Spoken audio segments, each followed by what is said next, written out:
gentlemen, may I bid you all welcome here and say one word before I start speaking. I am starting speaking, and that is the translation.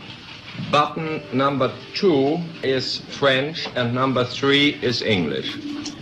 You may wonder why I have asked you to come here.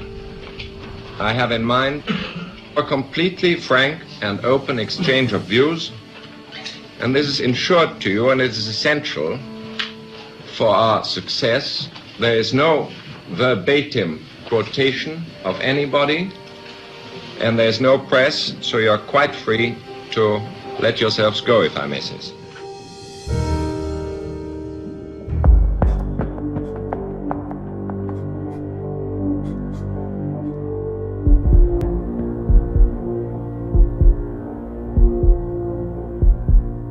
My name is Daniel Asculin. I'm an investigative journalist. I spent 12 years, beginning in the mid-1990s until about the year 2002, 2003 in military counterintelligence. Then I got burnt out, and normal. It's what basically happens to all of us. We all burnt out.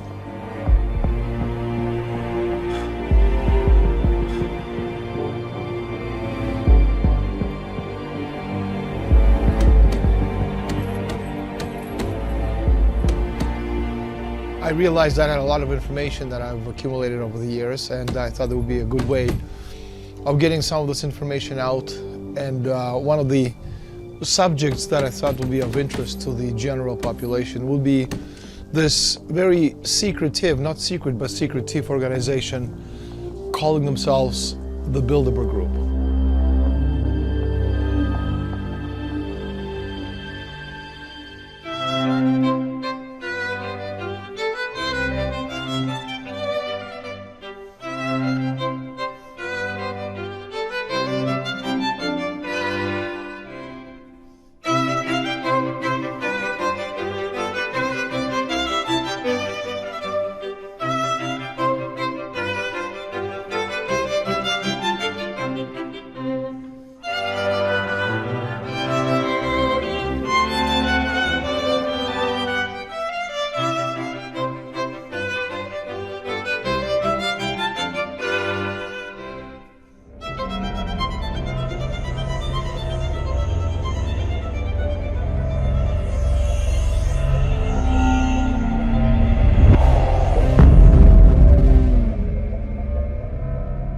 Even before I joined the service in 1992, I'm in Toronto in a Spanish restaurant called Segovia with a friend of mine who was in the service in the KGB.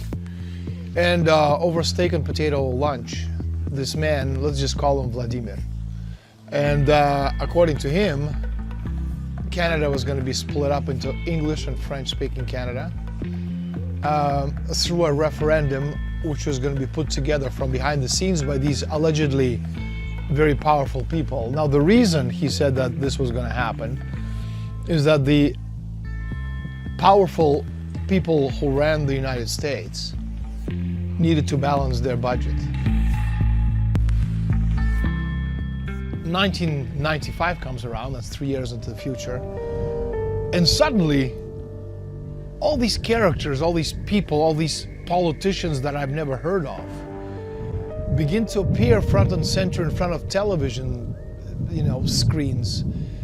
And all the things that this man told me about 3 years earlier, in 1995, were front and center. And then I suddenly realized that if the presidents and the prime ministers were powerless about the body politic itself, about moving the events forward into a certain direction, if they were just bit actors playing their part, then my question is, who the hell runs the world? Imagine a private club where presidents, prime ministers, international bankers and generals rub shoulders, and where the people running the wars, the markets and governments say what they never say in public.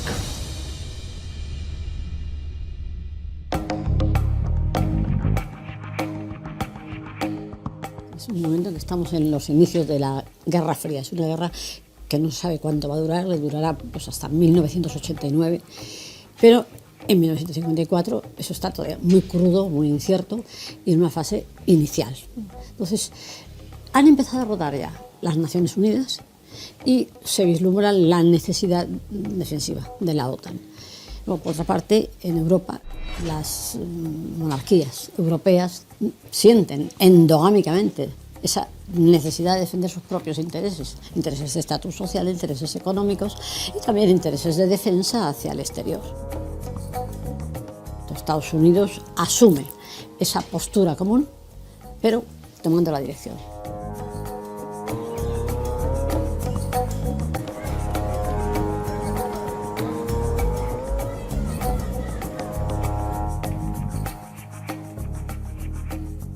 Well, the real reason for the interference of the CIA with Bilderberg was actually the Cold War that was coming up at that time, and they tried to use all the institutes they could get to steer the public opinion in Europe, and actually also in the rest of the world where they had influence. And Bilderberg was one of them, and that was the reason that they financed Bilderberg, the first meeting. Not totally, but for a great part anyway. What today is called the Bilderberg Group, you could take it way, way, way back to about, the period just after the Fourth Crusade, 1200, 1204. And what's today is called the Bilderberg Group or Bilderberg Society, back then already existed, and it was called the Venetian Black Nobility. No, they're absolutely a continuation of Venice, because basically you had a migration of the Venetian system of oligarchical power over Europe into the Low Countries, in fact, into the Netherlands, where Bilderberg was really founded. And that's an absolute continuity of the Venetian system of power. And in fact, if you do some tracing of some of the family lineages, you'll find in many instances the Tornantaxis family, for example, migrated from Venice into Northern Europe and still remain a mainstay of the Bilderberg oligarchical structures. You have a Bilderberg meeting taking place once a year, beginning in 1954. The first meeting took place at the Bilderberg Hotel in the Netherlands. And the host of that conference was Prince Bernhard, the Dutch royal consort, who was a card-carrying member of the Nazi apparatus during the Second World War period. The people who actually come to Bilderberg meetings, they're the people who can move forward the agenda of these societies.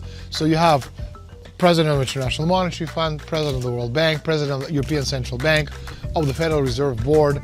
You have key presidents and prime ministers and all these individuals on the political level, also on the empresarial level, and also in the media. And they all work together with people in the military. They all work together with representatives of the banking cartels.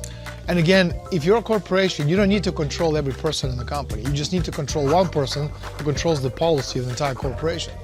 You can say the same thing about countries. You don't need to control the entire country. You just need to control enough key decision makers, be it president, be it prime minister, be it key senators and congressmen, people in the Federal Reserve, people in the European Central Bank, and people in the European Commission. You control them, and through them you control the rest.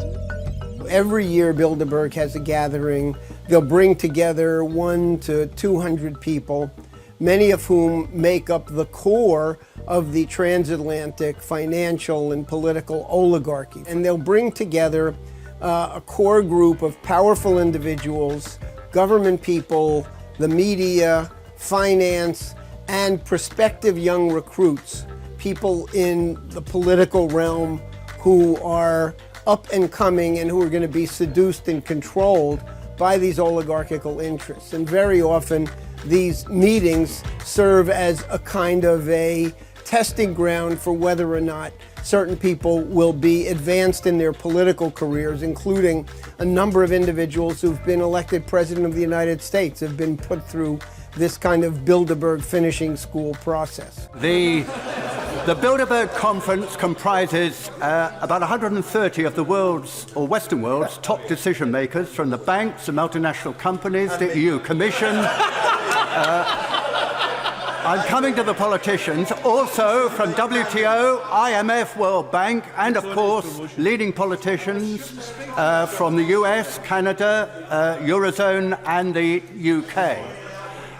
And I think, though they were clearly discussing some of the biggest issues confronting the Western economies at this time, why have we had no statement, either from the Prime Minister, or from the Chancellor, or indeed from the Minister without portfolio, all of whom attended in an official capacity? Why did they offer no statement, even though such decisions may well have a significant effect on UK government policy or the livelihood of future UK citizens?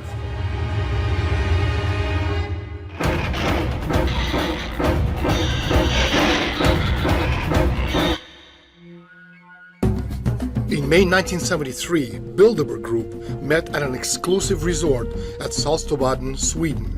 The key point on the Bilderberg meeting agenda was the oil shock of 1973, the 400% targeted increase in the price of OPEC oil in the near future.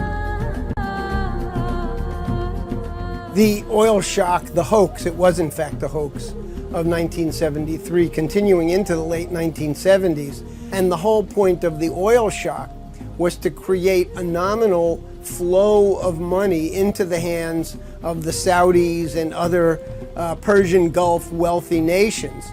The oil hoax ultimately created an enormous volume of wealth transfer nominally into the OPEC countries, the so-called petrodollars, but all of that money went right to London and Wall Street to be managed. So the financial oligarchy in its major centers used the oil hoax to establish an absolute domination over world credit to make sure that it no longer went for any development.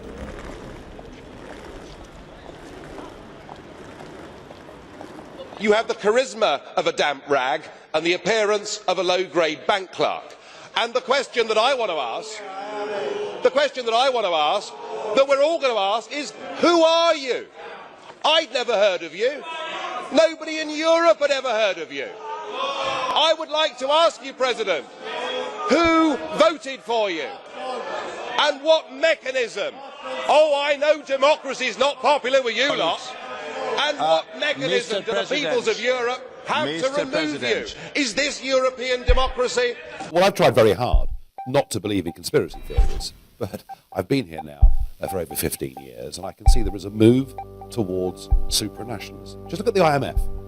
In Washington, supposed to be independent, effectively, it's become a branch office of the European Commission, and I've got to know over the years the Van Rompuys, the Schultzes, the Barrosos, even the Junckers, the Timmermans, and it's completely clear they actually want to destroy the nation state as a unit. A few years ago, the Greek Prime Minister said, I'll give you a referendum. He was removed and replaced by a former Goldman Sachs director. And whenever the project goes wrong, whether it's the euro has a crisis or the asylum crisis with the borders, every single time there is for these guys an opportunity. It's known as the beneficial crisis.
The very word secrecy is repugnant in a free and open society. And we are, as a people, inherently and historically opposed to secret societies, to secret oaths, and to secret proceedings. We decided long ago that the dangers of excessive and unwarranted concealment of pertinent facts far outweighed the dangers which are cited to justify it, the facts they deserve to know. For we are opposed around the world by a monolithic and ruthless conspiracy that relies primarily on covert means for expanding its sphere of influence, on infiltration instead of invasion, on subversion instead of elections, on intimidation instead of free choice, on guerrillas by night instead of armies by day. It is a system which has conscripted vast human and material resources into the building of a tightly knit, highly efficient machine that combines military, diplomatic, intelligence, economic, scientific, and political operations. Its preparations are concealed, not published. Its mistakes are buried, not headlined. Its dissenters are silenced, not praised. No expenditure is questioned, no rumor is printed, no secret is revealed. As in a television soap opera, there are actually secret spin-off organizations similar to the Bilderberg Group who play a vital role in the New World Order scheme to use wealth concentrated in the hands of a few to exert world control.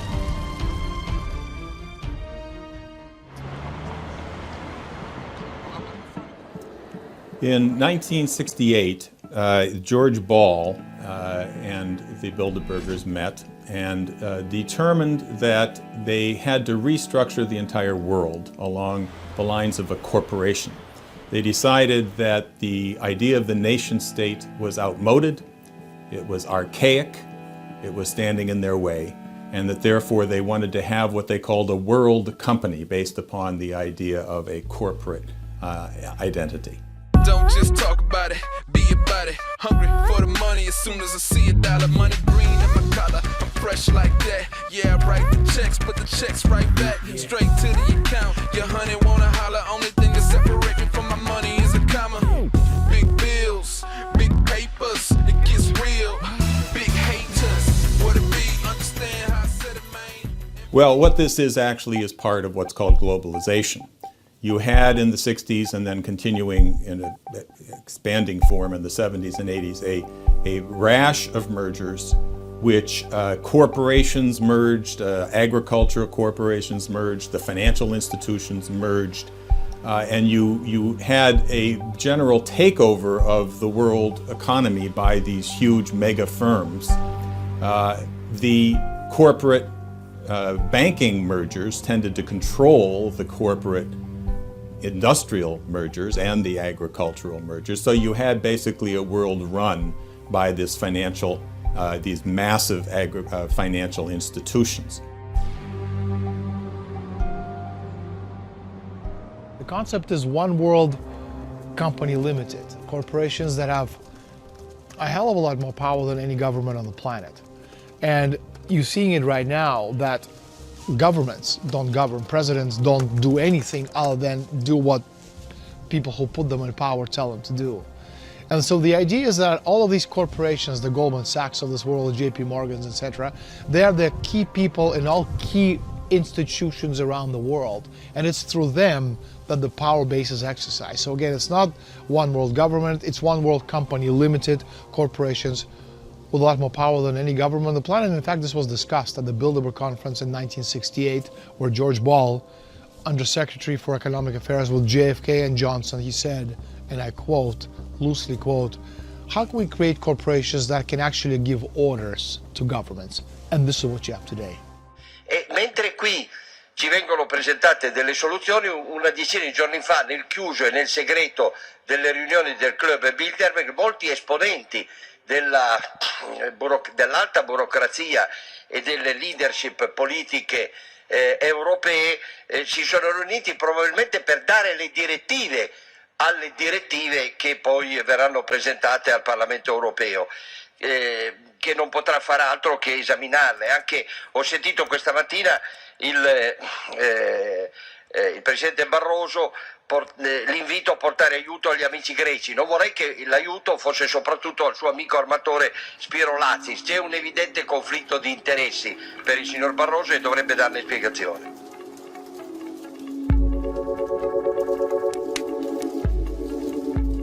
L'Europa oggi è sotto il dominio dei poteri forti e purtroppo anche dei poteri occulti. L'Unione Europea con l'euro e la Banca Centrale Europea ha espropriato i nostri popoli di un bene prezioso, la sovranità monetaria. Non siamo più padroni della nostra moneta e quindi del nostro futuro. E questo è molto grave, perché noi crediamo invece nell'Europa dei popoli e delle regioni, quindi della libertà. Poteri occulti che si nascondono dietro figure di personaggi che vengono imposti con le loro decisioni sulla pelle dei popoli e sulla testa dei nostri popoli. E sono sempre banchieri. It is about the building of an empire.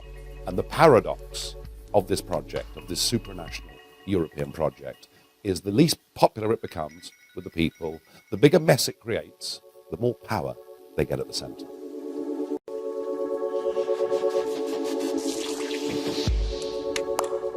Well, with the Lisbon Treaty, European nations have lost almost their entire sovereignty. And we are now back to a pre-nation state condition, meaning feudalism.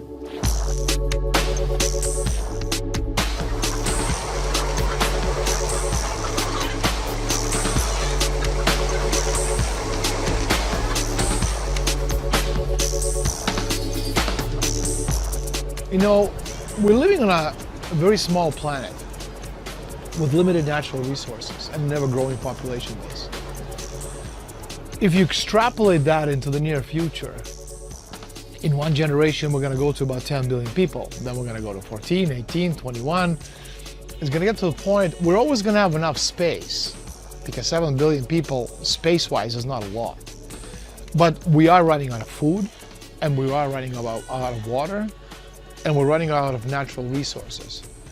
So for the elitists, for the Rockefellers of this world to survive, and I say Rockefeller not because he's important, but because he's well known, he's popular, which is not the same as being important.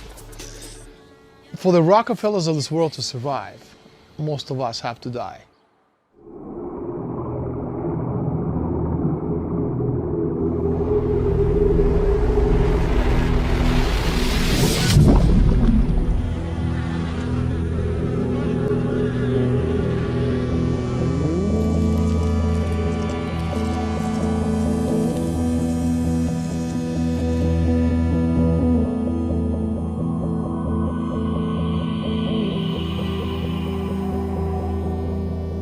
Was an absolutely willful act on the part of precisely this Bilderberg apparatus.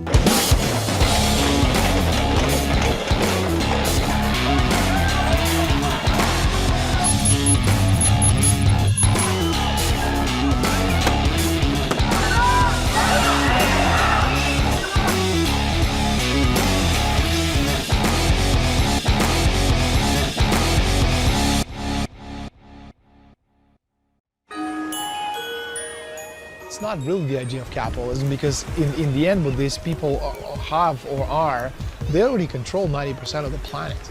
Every aspect of society, everything you eat, everything you look at, everything you touch, mostly is in the private hands of these billionaires today.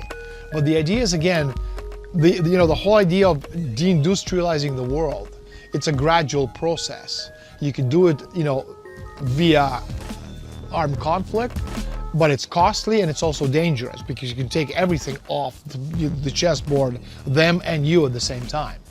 But the point is, if you can do it gradually, start dismantling, the different service industries, the different sectors of society, before long you have a Detroit, and before long you have a Greece, before long you have Spain, which is 70% population or unemployment for kids under 30. And this is reality, and this is how it's done. It's a gradual process of deindustrialization, demand destruction, and zero growth. And if you talk about zero growth, the whole concept itself came out of the 1972 study put together by the Club of Rome. Role of the Club of Rome back in the 1970s was to try to popularize the big lie that man could not continue to develop because resources were supposedly limited. And they used a ridiculous modernized version of the old argument of Malthus and Aristotle to simply state that based on mathematical equations, we would exhaust the resources. Fast forward 40 years, and look what we have today. We have a Detroit. And another 40 years into the future, we have the entire world, which is going to look like Detroit, and Detroit is going to look like paradise.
Well, yes, there was another reason, and that is that the bailout was a scam, a fraud. It was under the guise of saving banking institutions, which they saved temporarily.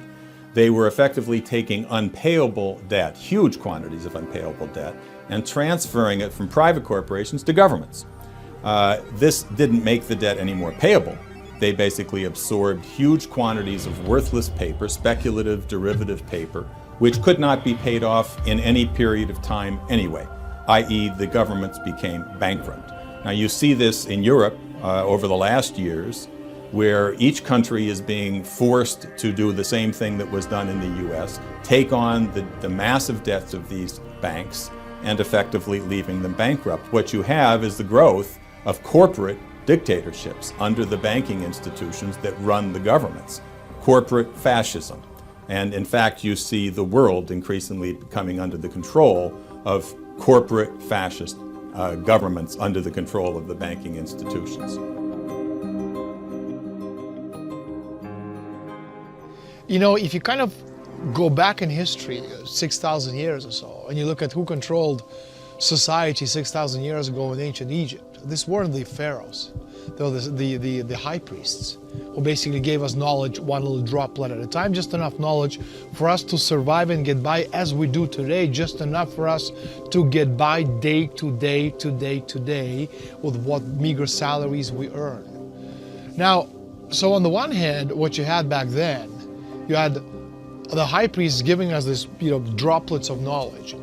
But on the other hand, in the last 6,000 years, especially now, with technological revolution, with information revolution, information technology, people have computers and have access to internet, and suddenly all this information, which for thousands of years, which was only available to secret societies and very private organizations who passed it on from generation to generation in very small, tightly knit groups behind the scenes, underground, grandfather to father, father to son, son to grandson, grandson, to great-grandson, etc. Today, 99% of that information is available through Google. And anybody sitting in the middle of an Amazon rainforest, with computer, a laptop, an internet connection, almost has the same access to the information which the secret societies have tried to protect or hide from us for thousands of years. So the dilemma for them is, what do we do? Because we must have the upper hand. So on the one hand, what you're seeing right now is they're destroying the world's economy on purpose, because again, progress and development is directly proportional to population density. So if you have technology, you have more. If you don't have technology, if you can destroy technology on purpose, if you can go to zero growth, deindustrialization, demand destruction, is going to get a point in the development of society where you're not going to have enough technology to support this rapid population growth, and the base of population is going to collapse. Well, the primary goal is to defend the status of a unipolar world, even if that means to prepare a preemptive global first strike.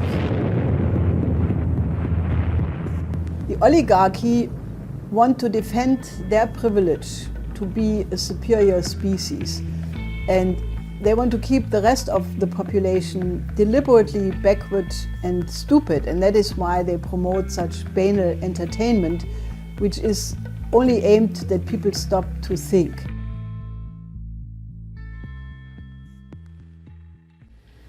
In the councils of government, we must guard against the acquisition of unwarranted influence, whether sought or unsought, by the military-industrial complex. The potential for the disastrous rise of misplaced power exists and will persist. We must never let the weight of this combination endanger our liberties or democratic processes. We should take nothing for granted.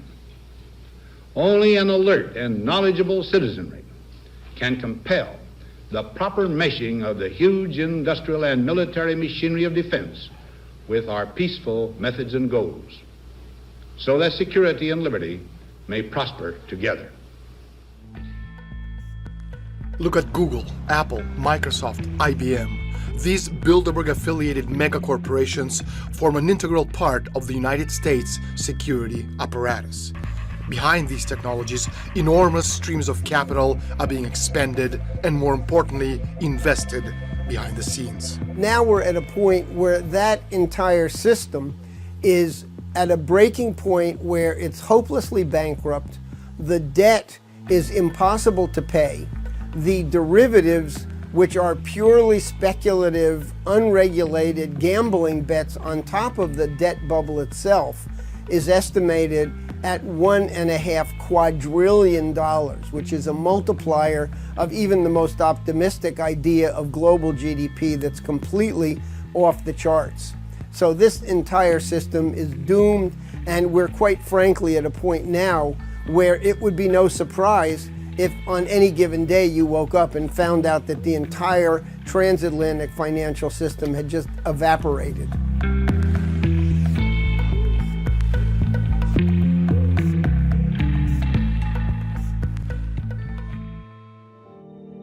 Well, a lot of people think that the British Empire no longer exists, but this is an illusion. Just ask yourself, why is it that after the big financial crash of 2007, 2008, there was absolutely nothing done by the G20 or anybody else to re-regulate the banking system?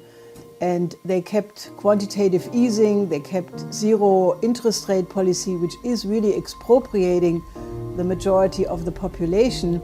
And now we are in front of an even bigger crash than 2008, and there are no so-called tools anymore to do anything about it. So the reason is that the oligarchy controls what is called globalization. And globalization is really only another word, another notion for the British Empire. It is the combination of central banks, investment banks, hedge funds, private equity funds, insurance and reinsurance firms who control what is generally called the global financial system. And in reality, the EU is only the continental sub-entity of that empire.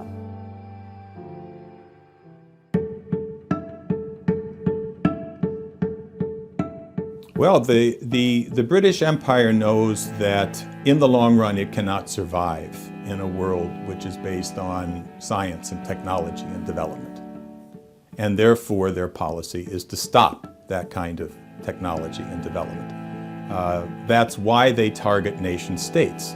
That's why, for instance, that they are adamant against the BRICS and the emergence of the BRICS, which is nations which have the strength and the power and the commitment and the mission to building nations through science and technology. That has to be stopped in their view. Therefore, their target is the idea of the nation state itself. Destroy nation states in order to preserve and maintain the power of the empire. There is absolutely a plan to depopulate the world, and you simply have to listen to or read the writings of people like Prince Philip of Great Britain, who has stated explicitly that we should reduce the population of the world from 7 billion people down to 1 billion. He has stated very charmingly that he would like to be reincarnated as a virus to try to reduce the world's population.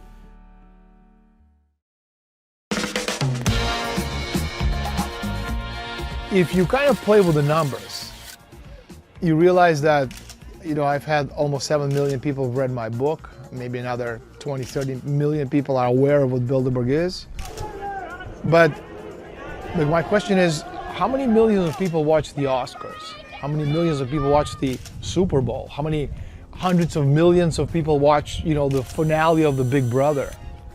So the point is that when you play with the numbers, you realize it's easy to sway people's attentions. And also, because of everything we've been taught and how we've been, taught to behave as people, the media, which forms part of this conspiracy, they've been able to convince the people that unless something is on the cover of the New York Times, the Washington Post, Le Monde, The Economist, Wall Street Journal, it doesn't exist. Which is why so many times people say to me, if what you say is true and it is shocking, why is it not on the cover of the New York Times?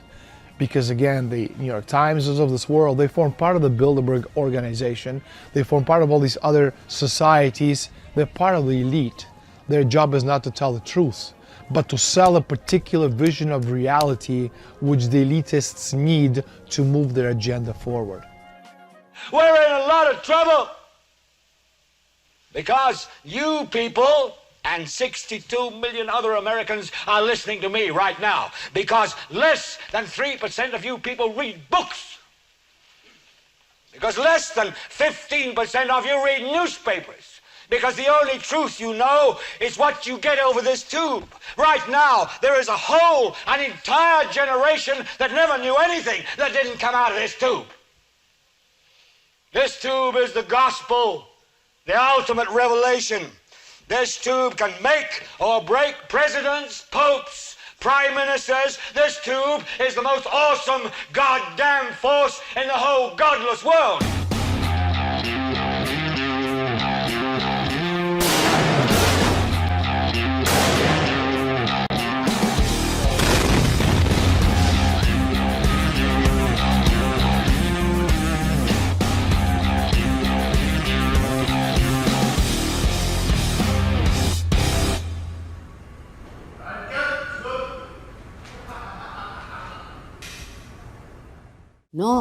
No existe esa libertad. Además sería inocentemente estúpido creer que un periodista es libre de escribir lo que él sabe que es verdad en un periódico, en una radio, en una televisión que no son suyos. El periódico o el medio que sea ni siquiera es del director. El periódico es de un grupo de empresarios. Y esos empresarios a su vez dependen de un entramado político, de un entramado económico para tener papel, para tener publicidad, para evitar problemas de censura, para tener libertad. No existe esa libertad. Media is often altered to convince the public that something is happening that is not happening. There was a movie once made called Wag the Dog about a president who was involved in a scandal much like Bill Clinton with Monica Lewinsky. And the way they get out of the scandal, the White House concocts a war against Albania. During George W. Bush administration, there was a quote from Karl Rove, who was Bush's major political advisor. Rove said that the White House can create its own reality, and if they don't like the reality they have created, in 30 minutes they can change it because the White House has total influence over the way the media reports the news.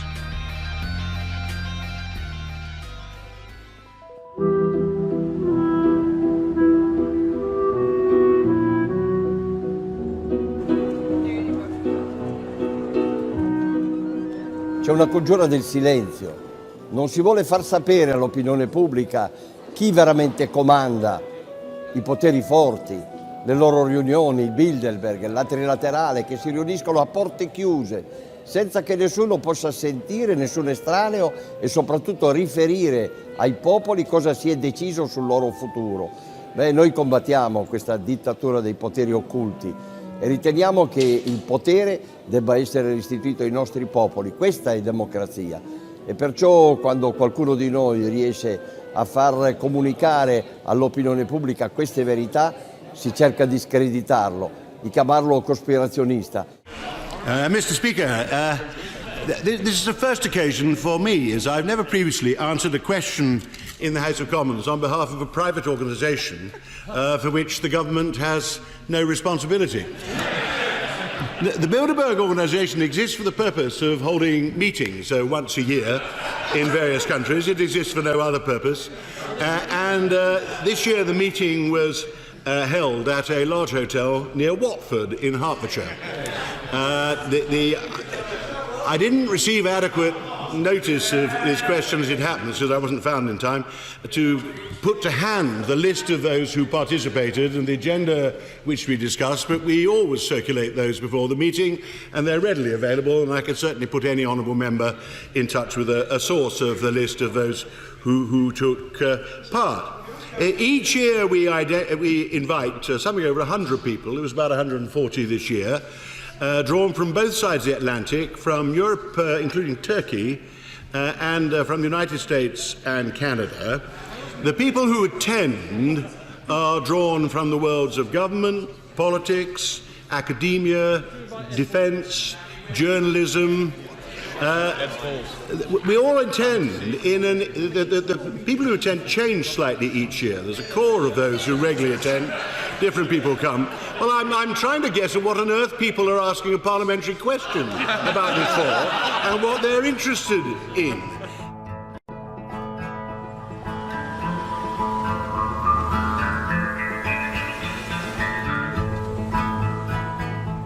Well, some chosen journalists are admitted to the Bilderberg conference, but they are not allowed to write about it, what they hear and what they say, and it's actually completely forbidden, and they don't swear an oath, but they just promise that they are not allowed to. And that's why actually you never see in the papers, even in the big newspapers, good articles about the Bilderberg meetings and what is happening there, because journalists who are allowed to enter, they are forbidden to write about it. No, en absoluto, no es normal que periodistas o directores o propietarios de medios asistan a unas reuniones donde se están dilucidando, se están debatiendo asuntos mundiales de importancia de la actualidad o del futuro inmediato y que no informen de ello en el sentido clásico de la información, noticia, es decir, texto, titular, reportaje, entrevista.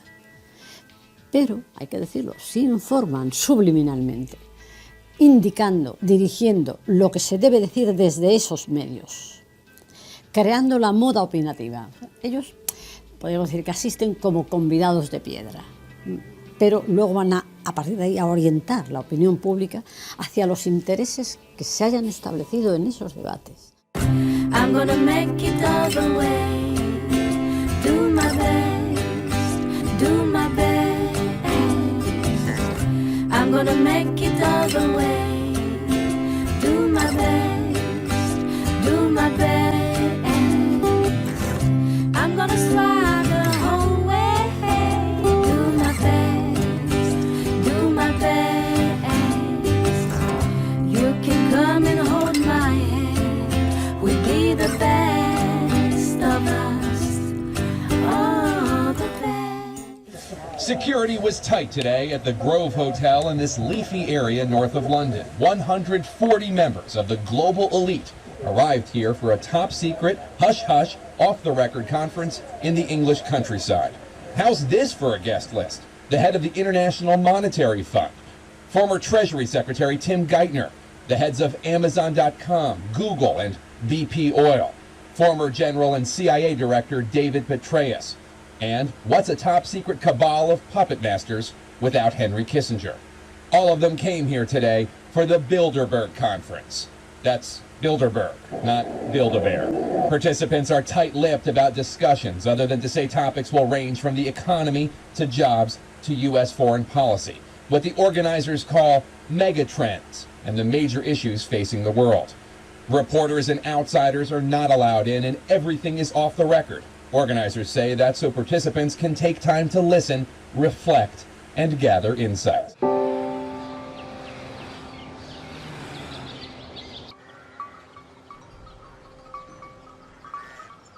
I got in early October from someone in the Austrian Ministry of the Interior an official document which was handed out to all the personnel in the Ministry of the Interior, as well as special forces and the police departments, basically canceling holidays for the first 2 weeks of June as a result of the Bilderberg conference, which is being held right now in a hotel half an hour from here.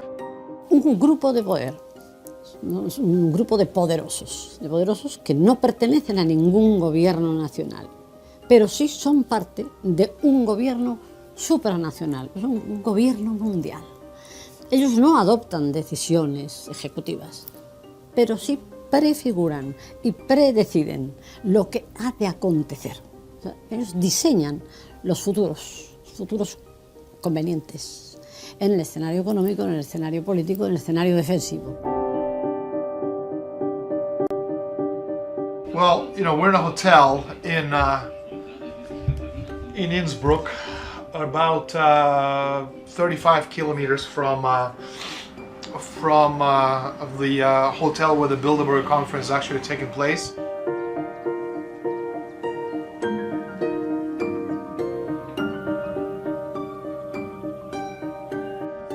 Just getting the information from my sources inside the Bilderberg group on the key points which are being discussed as we speak.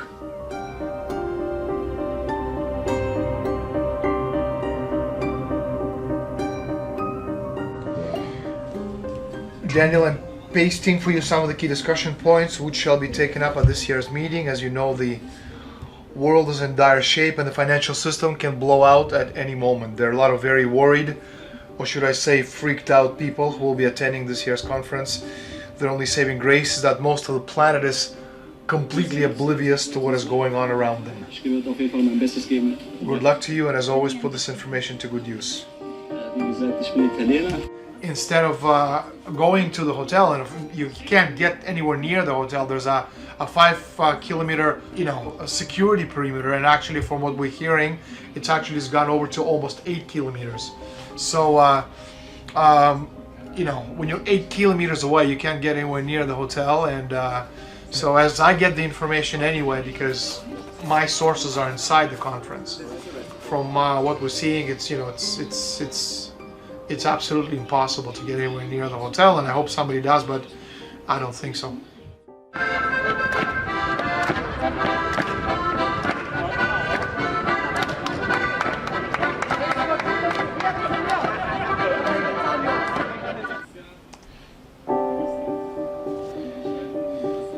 And there's some very, very heavy points. Artificial intelligence, that's the future of humanity. Transhumanism, the change from humanity to transhumanity to post-humanity. Cybersecurity, that's one of the key issues which the Bilderbergers have been talking about for a very long time.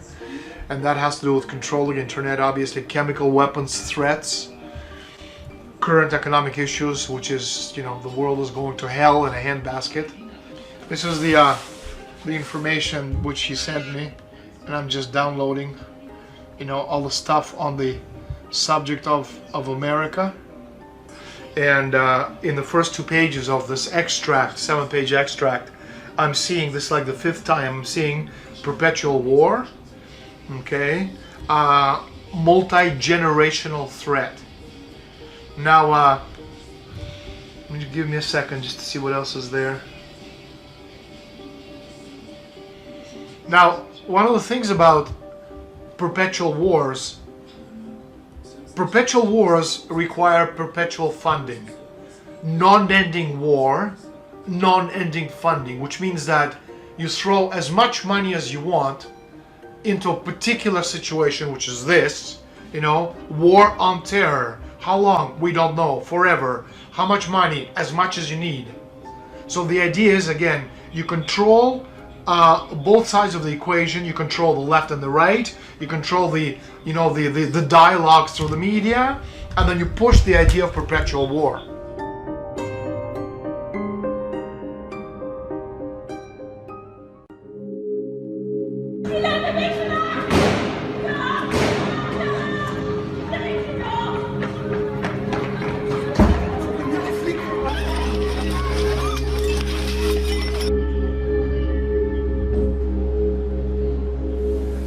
L'état d'urgence sera décrété, ce qui veut dire que certains lieux seront fermés, la circulation pourra être interdite et il y aura également des perquisitions qui pourront être décidées dans toute l'Île-de-France. L'état d'urgence, lui, sera proclamé sur l'ensemble du territoire. La seconde décision que j'ai prise, c'est la fermeture des frontières. Immediately after the terrorist attack against Charlie Hebdo at the beginning of this year, the former US Senator Bob Graham said that if the famous 28 pages of the original September 11 report would have been published, this attack would not have happened.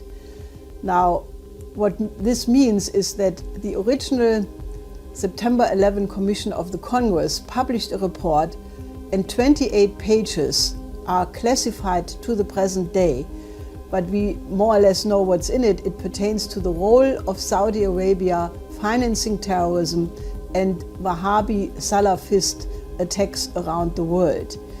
Now, this has another dimension, and that is that the Anglo-Americans have instrumentalized radical Islam since Brzezinski in 1975.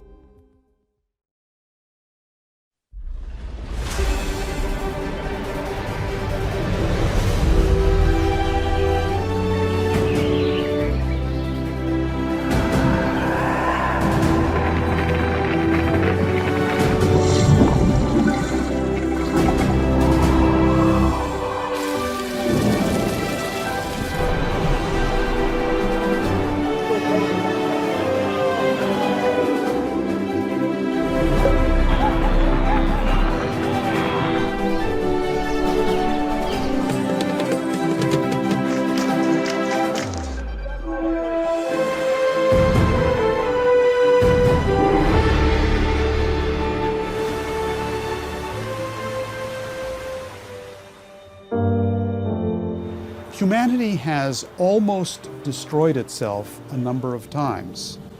Immediately before the Golden Renaissance, there was the New Dark Age.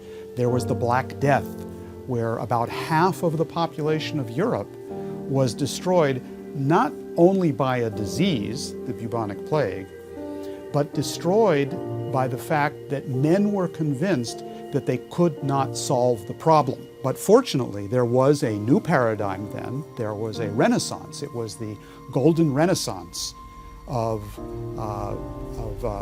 Leonardo da Vinci in Italy, of Miguel de Cervantes in Spain, of Shakespeare in London, which developed the concept of man, a new paradigm in which we organized our business as human beings based on the concept of man's morality, creativity, and free will.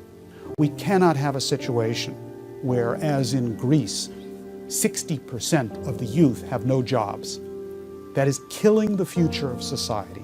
Or Spain, where it is almost at 60%. That is killing the future if youth don't have a mission and a purpose to fulfill. Almost halfway through the second decade of the 21st century, I ask myself something over and over again, making an attempt to understand what is happening to us. Where are we going as nations, as a world? What will happen to us if the Bilderberg group and their cohorts finally win?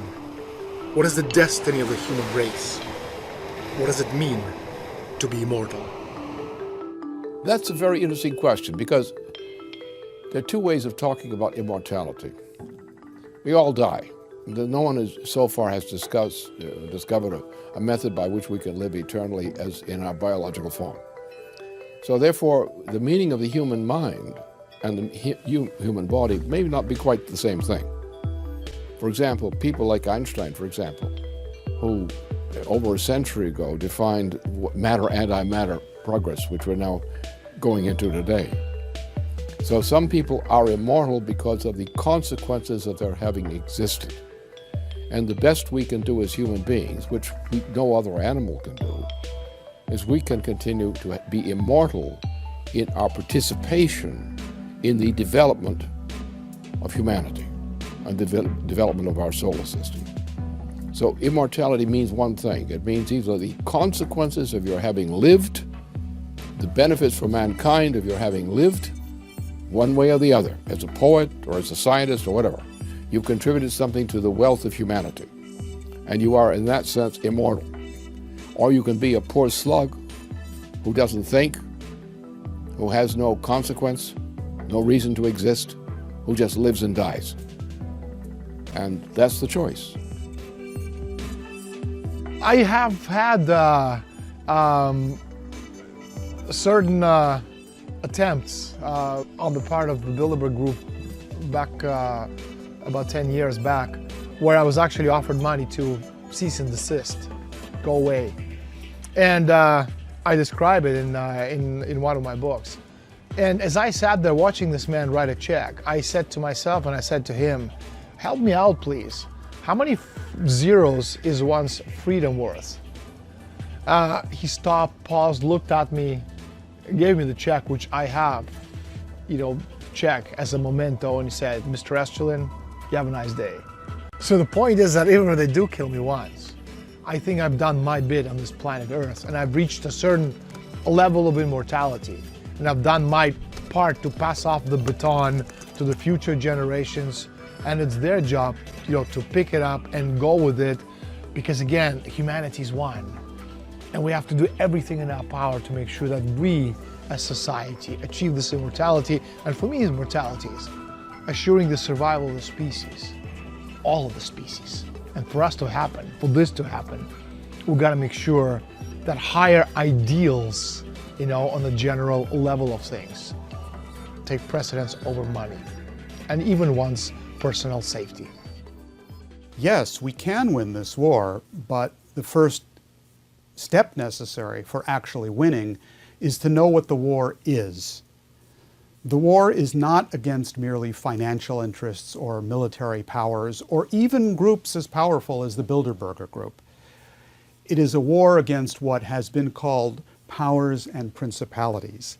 It's a war against a concept of man which is evil. It's the concept of man that we are nothing other than animals. It is an idea which says that human beings do not have the capability of a creative spark, that we do not in fact have free will, that we therefore cannot act morally or immorally, we just simply do whatever our desires say. And it is that concept of man which finds expressions today in things like the Bilderberg Group and in the global financial system, which is based on speculation, usury, and the destruction of populations. We are at the crossroads, and the roads we take now will determine whether we will live in the 21st century as nation-state republics or subjugated, culled, and dehumanized crop of slaves. But the human will is immortal. Tyrants have killed millions, and yet people fought and eventually won their freedom. Freedom stirs the human heart, and fear stills it. Amidst the deafening cacophony of patriotic silence, insurgent voices command attention. Immortality has its moral basis in truth and incorruptibility. It deserves to be given all the support that it can get. It deserves to be fought and died for.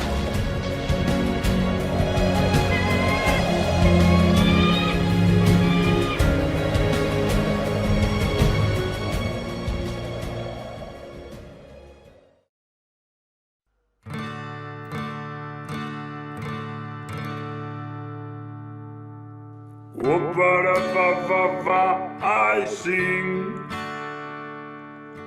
Oh, ba-da-ba-ba-ba, it's my song. Oh, ba-ba-ba, the more I see, the less I know. I look for the difference, but at the end, it's all the same.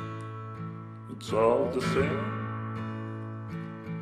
I look for a new light, but at the end you are my only star. I look for a new step, but at the end you are the only way. I look for a new vision, but at the end you are my eyes.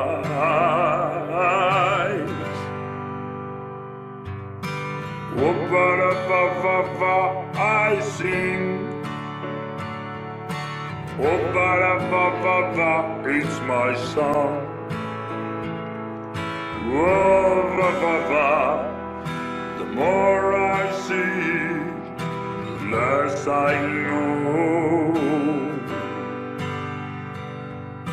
Walking in the morning light, walking all alone, walking in the evening light, walking with my only song.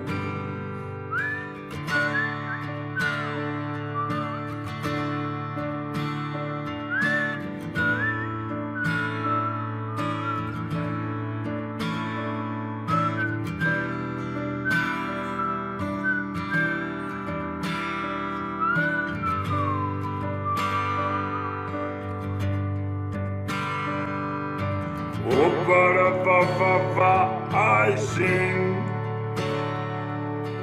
Oh, ba-da-ba-ba-ba, it's my song. Oh, ba-ba-ba, the more I see, the less I know. Oh, ba-da-ba-ba-ba, I sing. Oh, ba-da-ba-ba-ba, it's my song. Oh, ba-ba-ba.